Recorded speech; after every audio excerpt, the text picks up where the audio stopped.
You're watching Color 10 News at 10 in high definition. If you're a parent or a teacher, you've no doubt heard the term Common Core before. Good evening once again. We're glad to have you along late tonight, everybody. I'm David Oliver. Missouri and Arkansas both adopted this controversial set of educational standards, but that controversy has required both states to revisit what students are learning in public schools. In part one of this new education series tonight, our Nick Thompson is here to explain how standards evolved throughout our history. Nick. Well, David, Common Core is just the latest attempt to reform the American education system with a set of standards. As this movement has progressed, there's been conflict between those who want to maintain local control of schools and an increased federal role in education. When you enter a classroom in the Ozarks, you can often see learning objectives posted on the wall or up on the blackboard. These objectives are called standards. For example, all third graders should be able to add, subtract, multiply, and divide. Standards have been around for 20 years, and so they've always been the kind of the guideposts for what we want students to learn and be successful in. All in all, I would say it has gotten better because we're not just picking and choosing what we would like to do in the classroom or in our district. We're trying to be more cohesive. It's best to think of education standards as a foundation. They support teachers' lesson plans, standardized test questions, and many other building blocks within the educational system. In 1983, President Reagan's administration released a report called A Nation at Risk, which showed schools were failing. Then George H.W. Bush and Bill Clinton teamed up to create Goals 2000, a broad set of school performance targets which encouraged states to create standards throughout the 1990s. The stakes increased in 2002 when President George W. Bush signed No Child Left Behind into law. The law required states to have standards and test kids over them in reading and math each year from 3rd through 8th grade. There was a better focus on teaching and learning and what we wanted kids to be successful with. I think there was also a new level of accountability. Under No Child Left Behind, all kids were supposed to be proficient in reading and math by 2014.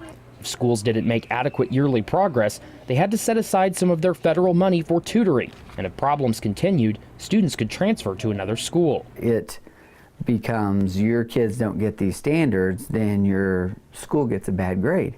And the public sees my school versus my next door neighbor's school. The downside of it, of No Child Left Behind, is it created really a culture of compliance.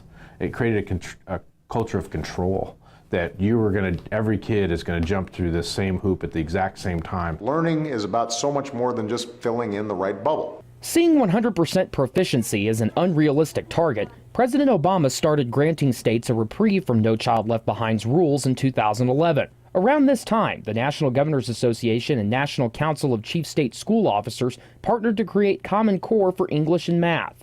To get a waiver from No Child Left Behind, states had to demonstrate they had solid standards, and the Obama administration said it would accept Common Core. It's been phased in as the American public has been basically not paying attention to what's happening to the relationship between federal, state, and local governments. The Obama administration did not force states to adopt Common Core, but 46 states eventually found enough incentive to do so.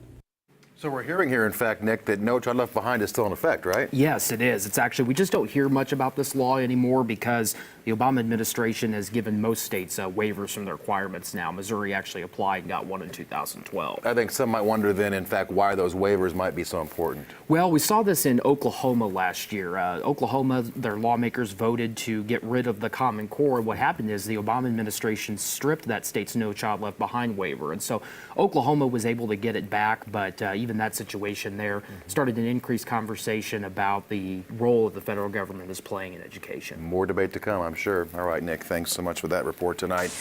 Tonight's education coverage, teachers all across Missouri are using a controversial set of standards to design their lesson plans.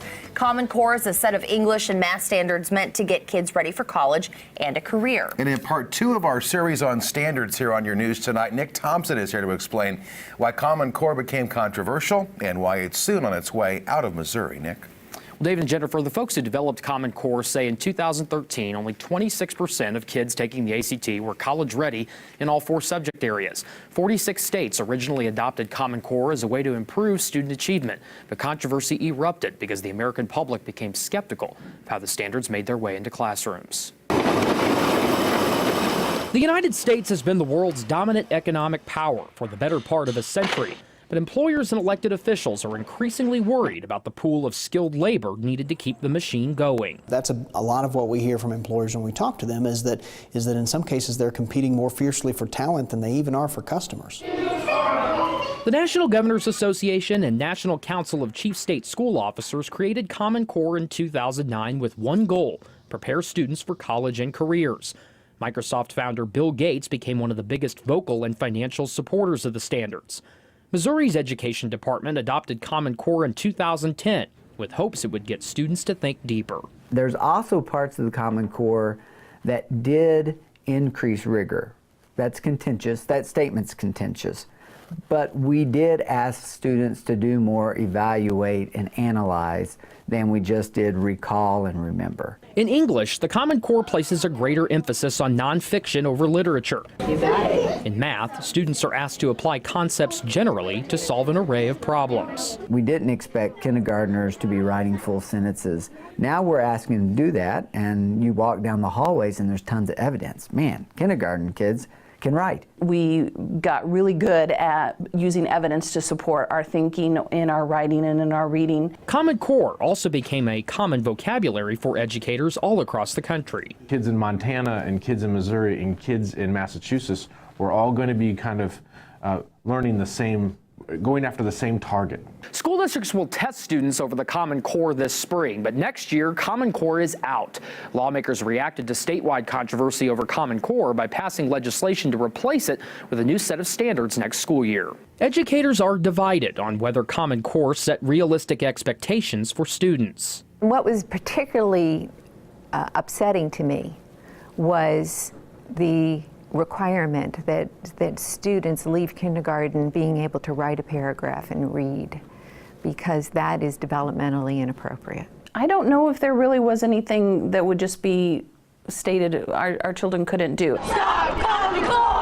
Communities became divided when people learned districts began using the ready-made standards with little input from school boards, parents, and teachers. Don't know how many teachers were involved there. I don't know how many parents were involved there. I don't know how many business community members were involved there. So I think if they could reset, it would be a bigger stakeholder group. When you look at who the partners are, who are funding this, it's not your individual entrepreneurs from localities who are undermining the freedom of their neighbors. It's international corporations who basically want to standardize everything to make their lives easier. I like cereal. The outrage over Common Core led lawmakers to find a way to get more people involved in the process. So again, Nick, Common Core no more in Missouri, right? Well, yeah, that's true. Students are learning the standards this year, then they'll be tested over them this spring, but it's the last school year that Common Core is in effect here in Missouri. So what do they need to do to get a new set of standards here?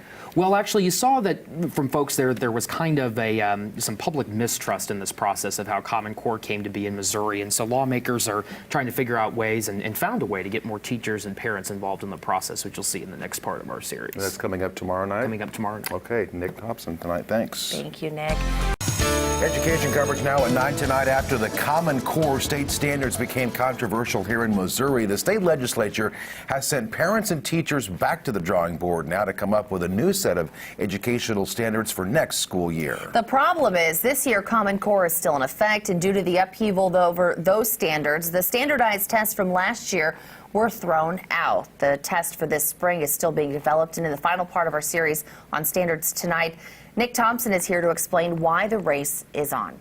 Well, Jennifer and David, last year lawmakers passed House Bill 1490 and asked groups of educators and parents to come up with new standards. The deadline was last month. These groups hope to reach consensus quick, so next year is not as much of a mess as this year. First grade language standard, and now it's a second grade. Many educators agreed Common Core did some good things for kids in Missouri.